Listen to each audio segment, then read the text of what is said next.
오늘 벌써 11일인가요? 예, 오늘 2월 11일. 내일이 음력으로 보름. 네. 오늘 오다 보니까 보름달이 아주 밝게 떠 있더라고요. 오늘 본문은 요한복음 11장 45절부터 57절인데 예수님을 죽이려고 모의하는 그런 내용이잖아요. 그런데 우리가 지난주 토요일부터 내용을 보면은 11장 내용인데 예수님께서 누구를 살리신 내용이죠? 죽은 나사로를 살리신 내용이죠. 그 내용을 우리가 같이 살펴보지 못했지만 한번 이제 복습하는 의미에서 한번 보도록 하겠습니다. 먼저 11장 1절부터 16절의 주제는 영광의 때를 기대하며 기다리는 믿음. 예수님이 베다니에 사는 나사로가 병들었다는 이야기를 전해 들으시죠. 예수님은 그 병이 죽을 병이 아니라 하나님과 그분 아들의 영광을 위한 것이라 말씀하시죠. 예수님은 계시던 곳에 이틀을 더 계시다가 제자들에게 유대로 가자 이렇게 말씀하십니다. 이는 나사로를 살리시고 제자들로 믿게 하시기 위함이다. 11장 17절부터 35절의 주제는 부활이요 생명이신 예수 그리스도. 부활이요 생명이신 예수 그리스도. 우리가 바로 그분을 믿고 있죠. 11장 25절 26절 예수께서 이르시되 나는 부활이요 생명이니 나를 믿는 자는 죽어도 살겠고 무릇 살아서 나를 믿는 자는 영원히 죽지 아니하리니 이것을 내가 믿느냐 질문하시죠. 나사로가 죽은 지 나흘이나 된 때에 예수님이 베다니에 오십니다. 마르다와 마리아가 주님이 여기 계셨더라면 나사로가 죽지 않았으리라 말하죠. 예수님은 부활이요 생명인 그분 자신을 믿는 자는 죽어도 산다 말씀하시면서 마리아와 유대인들이 우는 것을 보시고 심령의 비통이 여기십니다. 36절부터 44절의 주제는 하나님의 영광을 드러낸 부활의 표적. 무덤을 막은 돌을 옮기라고 예수님께서 명령하시죠. 죽은 지 나흘이 되어 냄새가 난다는 마리아에게 예수님은 믿으면 하나님 영광을 볼 것이라고 말씀을 상기시킵니다. 아버지께 감사 기도를 드리신 후에 예수님은 나사로야 나오라 외치시죠. 나사로가 수적을 배로 동인 채로 무덤에서 나옵니다. 이것이 44절까지 내용이었고요. 오늘 본문 11장 45절부터 57절 대제사장들과 바리새인들이 예수님을 죽이기로 모의하는 내용이죠. 주제가 무엇입니까? 네, 45절입니다. 마리아에게 와서 예수께서 하신 일을 본 많은 유대인이 그를 믿었으나 그 중에 어떤 자는 바리새인들에게 가서 예수께서 하신 일을 알리니라. 이에 대제사장들과 바리새인들이 공회를 모으고 이르되 이 사람이 많은 표적을 행하니 우리가 어떻게 하겠느냐. 만일 그를 이대로 두면 모든 사람이 그를 믿을 것이요. 그리고 로마인들이 와서 우리 땅과 민족을 빼앗아 가리라 하니 그 중에 한 사람 그 해의 대제사장인 가야바가 그들에게 말하되 너희가 아무것도 알지 못하는도다. 한 사람이 백성을 위하여 죽어서 온 민족이 망하지 않게 되는 것이 너희에게 유익한 줄을 생각하지 아니하는도다 하였으니 이 말은 스스로 함이 아니요 그 해의 대제사장이므로 예수께서 그 민족을 위하시고 또 그 민족만 위할 뿐 아니라 흩어진 하나님의 자녀를 모아 하나가 되게 하기 위하여 죽으실 것을 미리 말함이러라. 이날부터는 그들이 예수를 죽이려고 모의하니라. 그러므로 예수께서 다시 유대인 가운데 드러나게 다니지 아니하시고 거기를 떠나 빈들 가까운 곳인 에브라임이라는 동네에 가서 제자들과 함께 거기 머무르시니라. 유대인의 유월절이 가까움에 많은 사람이 자기를 성결하게 하기 위하여 유월절 전에 시골에서 예루살렘으로 올라갔더니 그들이 예수를 찾으며 성전에 서서 서로 말하되 너희 생각에는 어떠하냐? 그가 명절에 오지 아니하겠느냐 하니 이는 대제사장들과 바리새인들이 누구든지 예수 있는 곳을 알거든 신고하여 잡게 하라 명령하였음이러라. 네. 자, 오늘의 말씀 요약입니다. 대제사장들과 바리새인들이 공회를 모은 뒤 많은 표적을 행하는 예수님을 어떻게 할지 의논합니다. 대제사장 가야바는 한 사람이 백성을 위해 죽어서 온 민족이 망하지 않는 것이 유익하다고 말합니다. 이날부터 그들은 예수님을 죽이려 모의하고 예수님은 유대인 중에 드러나지 않게 다니십니다. 자, 오늘 말씀도 두 부분으로 구분할 수 있습니다. 45절부터 53절, 54절부터 57절. 45절부터 53절의 소주제는 대제사장 가야바의 계략, 54절부터 57절은 예수님을 잡기 위한 명령, 죽은 나사로가 살아난 일은 유대 사회에 큰 반향을 일으킵니다. 무덤 현장에서 그의 살아난 것을 목격한 이들은 예수님을 믿었으나 그 소문을 들은 바리새인들은 염려하죠. 그래서 공회를 소집합니다. 사람들이 예수를 따르게 되면 자신들의 지지 기반, 기득권이 무너지는 것은 물론 로마 제국의 반역의 빌미를 제공해서 군사적인 위협을 받을 수도 있다. 그렇게 생각한 거죠. 자, 45절부터 48절입니다. 마리아에게 와서 예수께서 하신 일을 본 많은 유대인이 그를 믿었으나 그 중에 어떤 자는 바리새인들에게 가서 예수께서 하신 일을 알리니라. 이에 대제사장들과 바리새인들이 공회를 모으고 이르되 이 사람이 많은 표적을 행하니 우리가 어떻게 하겠느냐? 만일 그를 이대로 두면 모든 사람이 그를 믿을 것이요. 그리고 로마인들이 와서 우리 땅과 민족을 빼앗아 가리라 하니. 근데 여러분 웃기지 않아요? 이미 포로가 돼 있는데 뭐 이 얘기를 또 하고 있는 거죠?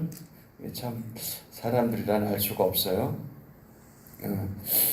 그만큼 지금 자신들의 그 지지 기반 기득권이 위협받고 있다고 지금 실존적으로 느끼는 거죠.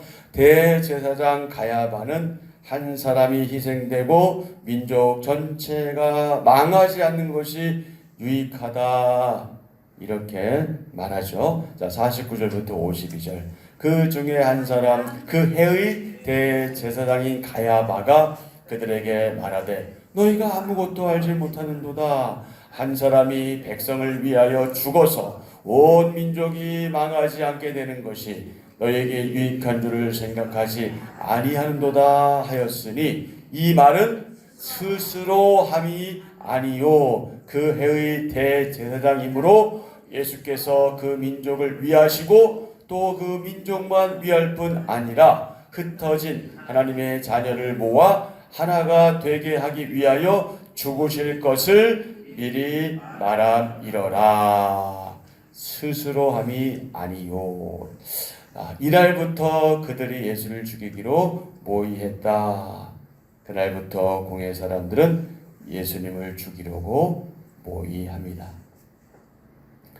인간은 악한 계략을 꾸며서 예수님을 죽이려고 하지만 이로우신 하나님은 무죄한 죄 없는 아들의 죽음을 온 인류에게 선택한 자들에게 구원을 가져다 주시는 통로로 그렇게 사용하십니다. 자, 인간의 계략조차 사용하시는 하나님께 내가 순복해야 할 일, 내가 순종해야 할 일, 내가 복종해야 할 일은 무엇일까요? 오늘 하루 동안 또 깊이 묵상하면 좋겠습니다. 자, 두 번째 54절부터 57절. 예수님을 잡기 위한 명령. 대제사장을 비롯한 종교 지도자들이 예수님을 죽이려고 드디어 구체적으로 본색을 드러냅니다. 이에 예수님은 유대인들 가운데 드러내놓고 다니지 않으십니다. 왜요? 아직 그분의 때가 이르지 않았기 때문입니다. 예수님은 베다니를 떠나서 에브라임이라는 동네로 가셔서 유월절이 될 때까지 그곳에 머무십니다. 54절 그러므로 예수께서 다시 유대인 가운데 드러나게 다니지 아니하시고 거기를 떠나 빈들 가까운 곳인 에브라임이라는 동네에 가서 제자들과 함께 거기 머무르시니라. 유월절이 되면 각 지방의 유대인들은 물론 디아스포라 유대인들, 그러니까 유대인들인데 지금 고향을 떠나서 다른 나라에 살고 있는 사람들, 그 이제 이집트라든지 로마라든지 갈라디아라든지 그 근처에 살고 있는 사람들이 다시 어떻게 하는 거예요? 그 본토로 돌아오는 거예요. 그 디아스포라 유대인들까지 자신을 성결하게 하고자, 자신을 거룩하게 하고자 예루살렘으로 옵니다. 그럼 거기 살면 성결하지 않은 걸까요? 그게 아닌데 이 사람들은 유독이 그 예루살렘에 대한 긍정적으로 말하면 뭔가 하나님에 대해 잘해보려고 하는 마음은 있지만 좀 집착하는 게 있었던 것 같아요. 그래서 오늘날 여러분 우리가 예루살렘을 자꾸 성지라고 하잖아요. 근데 세상에 성지는 없어요. 내가 있는 곳이 어디예요? 여기가 성지인 곳이에요. 그것은 우리가 그래서 가능하다면 틀리진 않아요. 그냥 성지 탐방도 괜찮아. 그런데 가능하면 성지 탐방이라고 보다는 그냥 이스라엘 탐방이 제일 좋은 말이에요. 왜냐하면 이제 예수님이 다니신 그때 그 정황은 아무것도 없어요. 지금 이스라엘 사람들은, 유대인들은 예수님을 빙자해서 말하자면 상업적으로 지금 이용하는 거잖아요. 거기에 우리가 빠질 필요는 없고, 그러나 그럼에도 불구하고 예수님께서 생활하셨던 곳이니까 그런 의미를 가지고 갔다 오는 것은 괜찮겠죠. 근데 거기가 성지다 이러는 것은 왜 거기가 거룩한 곳이에요? 너가 있는 곳이 거룩한 곳인데 여기가 성지입니다. 우리의 가정이, 여러분의 직장이 이 예배당이 성지예요. 그러니까 그런 의미에서 그 생각을 좀 바꿀 필요가 있는데 어쨌든 이들은 예루살렘에 대한 그 열정이 있었던 거죠. 그래서 예루살렘으로 와서 유대인들까지 자신을 성결하게 하고자 그렇게 찾아오는 것을 볼 수가 있지요. 자, 55절입니다. 유대인의 유월절이 가까움에 많은 사람이 자기를 성결하게 하기 위하여 유월절 전에 시골에서 예루살렘으로 올라갔더니, 그러니까 그 당시에 그들의 개념은 예루살렘에 있는 성전은 절대적이었잖아요. 그 성전은 하나님께서 계신 곳, 머무시는 곳이라는 인식이 있기 때문에 그것에 대해서는 굉장히 정말 뭐라고 표현하면 좋을까요? 절대적인 신앙을 가지고 있었기 때문에 그렇게 외국에 살고 있으면서도 유월절이 되면은 어떻게든 다시 돌아와서 그렇게 성전으로 보이는 그 열심을 우리가 볼 수 있습니다. 성전에 보인 유대인들이 예수님을 찾죠. 56절 그들이 예수를 찾으며 성전에서 서로 말하는 거죠. 어떤 사람은 이렇게 말하는 거예요. 야, 네 생각엔 어때? 예수가 명절에 올 것 같아? 이렇게 서로 이야기를 주고받는 거죠. 종교 지도자들이 예수님이 있는 곳을 신고하라 이렇게 명령했기 때문이라는 것인데, 그러니까 어떤 사람은 이제 긍정적인 의미에서 얘기도 했겠지만 이미 말하자면 이제 포고력이 내려진 거예요. 예수가 나타나거든 뭐해라? 신고해라. 뭐하겠다? 우리가 잡아가겠다. 이제 이런 커넥션이 있었던 거죠. 근데 그러다 보니까 사람들 사이에서 긍정적이든 부정적이든 자기들끼리 이제 그런 얘기들을 주고받고 했던 거죠. 예수님 있는 곳을 신고하라고 명령했습니다. 57절 이는 대제사장들과 바리새인들이 누구든지 예수 있는 곳을 알거든 신고하여 잡게 하라 명령하였음이로라. 여러분, 죽은 사람을 살린 게 그게 큰 죄입니까? 너무나 엄청난 일을 행하셨는데 왜 아무나 할 수 있는 게 아니잖아요. 자기들이 믿고 있는 메시아만 행할 수 있는 일이란 말이죠. 그런데도 이게 이렇게 예수님을 잡아들이라고 명령을 내렸고 그런 걸 보면 참 인간이란 도대체 어떤 존재일까? 가진 자들은 특히 어떤 존재일까? 예, 자, 권력을 가진 자들은 도대체 어떤 자들일까? 여러분 요즘 우리 정치 보면서 그 생각하지 않으세요? 도대체 얼마나 가져야 만족할까요, 그들은? 예? 나라를 통째로 가져가야 될까요? 참 답답한 일입니다. 정말 국민들을 위해서 있어야 될 사람들이 자기 위치를 망각하고 그렇게 오버하는 걸 보면서 참 답답하죠. 하나님께 은혜를 구할 수밖에 없는 상황인데요. 자, 예수님을 잡기 위한 계략에 사람들이 동조하니 죄 없으신 예수님이 죄인들의 표적이 됩니다. 의리신 예수님을 죄인들이 잡아가고 죽이려고 하니 참 이 같은 아이러니가 어디 있겠습니까? 자, 공동체를 위한다는 명목으로 내가 나쁜 일에 동조한 적은 없나요? 마치 뭐 교회를 위한 것처럼 하지만 사실은 그것이 아닌 것을 그 당시 알면서도 또는 결국 나중에 알게 되겠지만 그런 일에 내가 동조한 일은 혹시 없는지 한번 돌아보는 시간 되었으면 좋겠습니다. 오늘 하루 동안 자, 부활을 믿도록 우리를 초대하신 주님, 건축할 때 무엇이 중요합니까? 기초가 중요합니다. 주춧돌이 약하면 건물 전체가 무너지고 맙니다. 당장은 아닐지라도 곧 무너지고 말죠. 예수님의 부활은 우리 신앙의 마치 주춧돌과 같습니다. 성도는 이 주춧돌 위에 든든히 서야 하지요. 이성적 믿음의 한계를 뛰어넘어서 우리는 부활 신앙을 가져야 하고요. 예수님이 부활을 명하실 수 있는 분이심을 믿어야 합니다.